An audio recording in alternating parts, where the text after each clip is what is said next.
Okay, so Minimax just dropped Minimax M2.5, and they claim that it is the first model which deeply participated in its own evolution. Now, this is a very important point. I have another video coming up that is going over the self-evolving language model. And this goes to show how quickly the space is evolving and how fast things are moving, where models are deeply involved with the evolution of themselves with very little human intervention. And who knows, maybe between now and the next couple months, it'll be maybe zero human intervention, and perhaps the human in the loop ceases to exist. Anyway, let's take a look at Minimax M2.7. So far, M2.7 seems to be very promising. It is an interesting model. It is a step ahead from M2.5.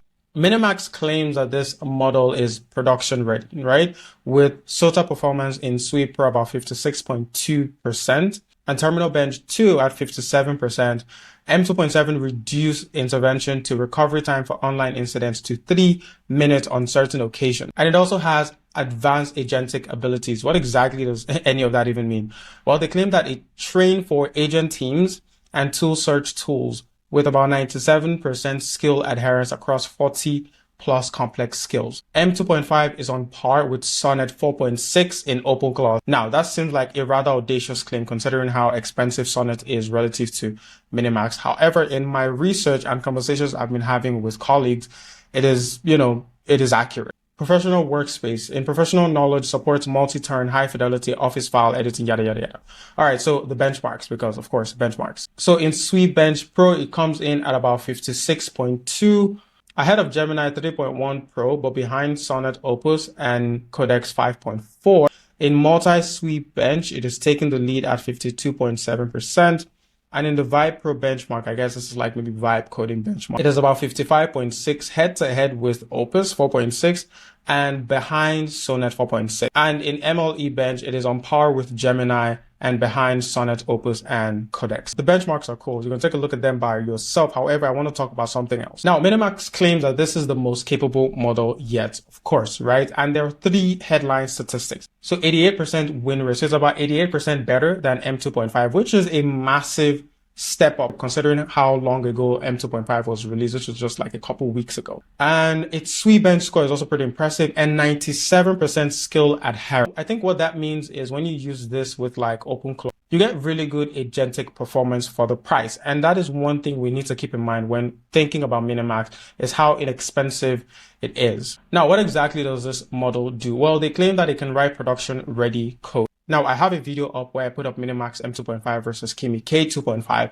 and the results were really interesting. Now, spoiler alert, Minimax won. However, there were some nuance in how we came to that result. Feel free to take a look at that video. But when teams claim that the models can write production level code, you kind of need to take that with a grain of salt, because these things hallucinate a lot. And when working with these models, you need to iterate, you need to work with your prompts, and sort of need to ensure that you aren't trusting the model blindly to write production level code. Now, it is also really good at agentic teams and tool use and professional workspace as well. So basically with M2.5, I think you can do pretty much very basic Word, Excel, PowerPoint, day-to-day tasks. It's going to handle them really, really well. And this is, again, really important considering the price and the fact that if you are running local models, you can actually spin up Minimax locally, and it's going to handle all of this for you, and you wouldn't have to pay a dime. But separate video for that. But these are things to keep in mind when we are having these conversations with how really good these models are getting. Now, how does M2.7 stack up? We sort of already went through this in the benchmark, so I'm just going to skip this slide. So where can you and how can you use M2.7? Currently, you have to use direct API access. You could use it on agent.minimax.io. I guess this is where you have like MiniClaw, MinimaxClaw, their own version of OpenClaw. And you could also access it from the platform as well. Now, the ultimate question is, should you really care about M2.7? The short answer is yes. In my opinion, I think you should. Now, it is worth paying attention to if you're building production coding agent. Again, grain of salt. If you need strong multi-agent and tool use, if you want office file editing natively, and you're cost sensitive versus Opus and GPT, again, the cost sensitivity, the affordability of Minimax is honestly the huge selling point.